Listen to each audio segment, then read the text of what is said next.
देश में एक बार फिर बहस तेज है और वजह बने हैं असदुद्दीन ओवैसी। बयान ऐसा कि तालियां भी बज रही हैं और मुहें भी तन गई हैं।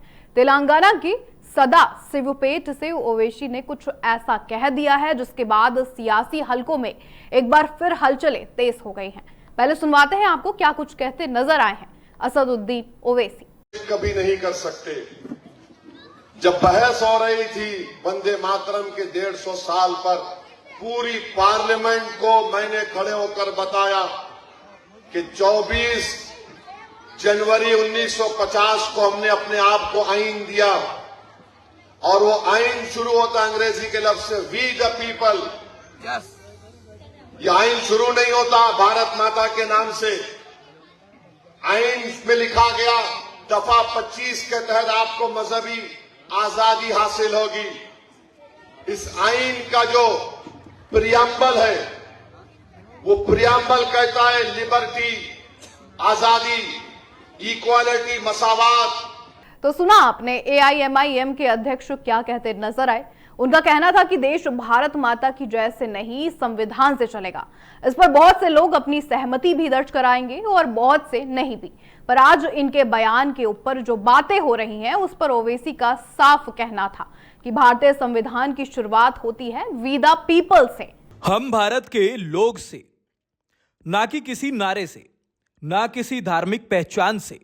उन्होंने संसद में वंदे मातरम की 150वीं वर्षगांठ पर हुई बहस का जिक्र करते हुए कहा कि 24 जनवरी 1950 को भारत ने खुद को जो संविधान दिया, उनकी बुनियाद समान अधिकार, स्वतंत्रता और नागरिकों की बराबरी पर रखी गई थी, ना कि यह तय करने पर कौन क्या बोलेगा और कैसे देशभक्त कहलाएगा। अब बात आई अनुच्छेद 25 की भी। ओवैसी बोले, संविधान हर नागरिक को धार्मिक आजादी देता है, मानो या ना मानो। और अगर देशभक्ति को किसी एक धर्म या प्रतीक से जोड़ दिया जाए तो यह संविधान की आत्मा के खिलाफ है। यहीं से शुरू हुए सवाल भी। ओवैसी पूछते हैं, अगर देश से प्यार एक ही पूजा पद्धति से साबित होगा तो फिर उन शहीदों को कैसे समझाएंगे जिन्होंने बिना किसी धार्मिक पहचान के देश के लिए जान दे दी। इतिहास भी ओवैसी के भाषण में मौजूद था। 1857 की पहली आजादी की लड़ाई बहादुर शाह जफर के जिक्र के साथ अंग्रेजों से लड़े और आखिरी सांस ली रंगून में। ओवैसी का सवाल था, अगर देशभक्ति एक धर्म से तय होगी तो बहादुर शाह जफर को आप क्या कहेंगे। फिर नाम आया यूसुफ मेहर अली का, वही नेता जिन्होंने दिया था क्विट इंडिया और गो बैक साइमन जैसा नारा। ओवैसी बोले, इनकी देशभक्ति पर तो कभी सवाल नहीं उठे, तो आज देशभक्ति को एक सोच, एक नारे, एक पहचान में क्यों बांधा जा रहा है।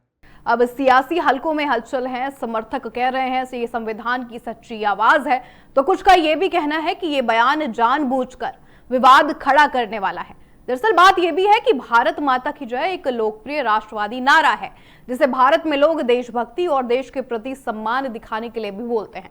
इसमें कुछ गलत कैसे हो सकता है। आप अगर भारत के नागरिक हैं, अपने देश के लिए समर्पित हैं, तो आप किसी भी धर्म से हो, बिना जबरदस्ती के आपको बोलने में कोई परहेज नहीं होना चाहिए। बॉर्डर पर खड़ा हर जवान दिन रात इस नारे के साथ देश की रक्षा करता है और तमाम वो सैनिक जिन्होंने सेकंड्स नहीं लगाए इस मिट्टी में मिलने के लिए, उनके हर अंश में ये नारा है।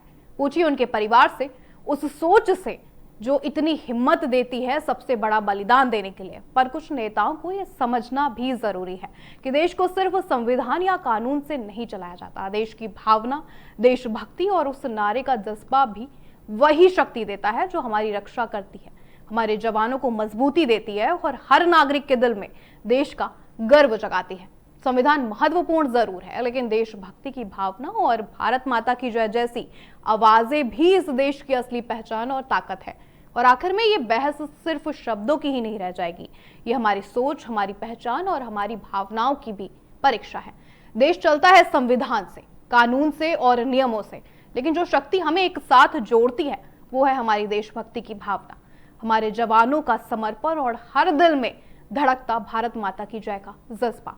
इसलिए बहस चाहे जितनी भी लंबी हो, असली जीत उसी की होगी जो संविधान की भावना और देशभक्ति की आग दोनों को समझे और सम्मान दे।